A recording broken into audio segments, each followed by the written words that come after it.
Baiklah, di sini saya akan menjelaskan tipe data, identifier, dan operator dalam pemrograman. Jadi kemampuan akhir yang didapatkan itu menjelaskan tipe data, menjelaskan identifier, menjelaskan operator, memilih tipe data, identifier, dan operator yang sesuai. Yang pertama, tipe data adalah jenis data yang digunakan dalam pemrograman. Contohnya integer, float, chart, string, dan boolean. Selanjutnya karakteristik tipe data.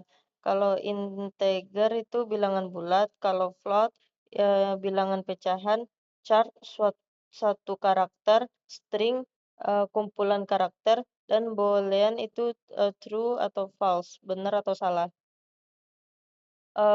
Selanjutnya identifier. Identifier adalah nama yang digunakan untuk variabel, konstanta, fungsi, atau objek lain dalam program. Jenis identifier yang pertama ada variabel, yang kedua konstanta, tiga fungsi, empat prosedur, dan yang kelima array. Selanjutnya aturan penulisan identifier. Pertama diawali dengan huruf, lalu tanda miring dan tanda strip atau underscore. Tidak boleh spasi, tidak memakai kata kunci, dan bersifat unik. Lalu operator pemrograman. Yang pertama ada aritmatika, itu ada tambah, kurang, bintang, tanda miring, dan persen. Lalu ada perbandingan itu pakai tanda sama dengan, seru sama dengan, itu seru sama dengan, kecil, besar, kecil sama, besar sama. Lalu ada logika itu pakai tanda dan dan tanda mutlak atau garis lurus dan tanda seru. Lalu assignment itu pakai tanda sama dengan.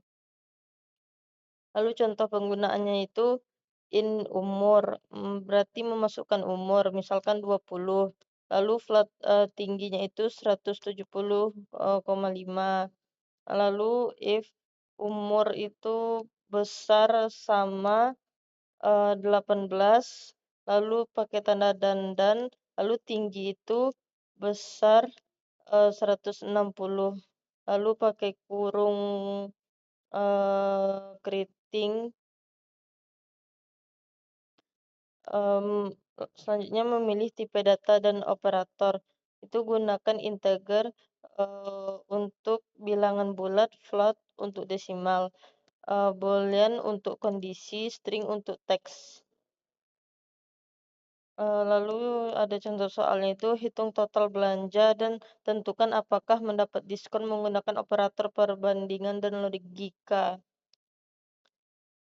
Jadi kesimpulannya itu pemilihan tipe data, identifier, dan operator yang tepat membuat program lebih efisien, mudah dipahami, dan minim kesalahan. Baiklah, sekian terima kasih.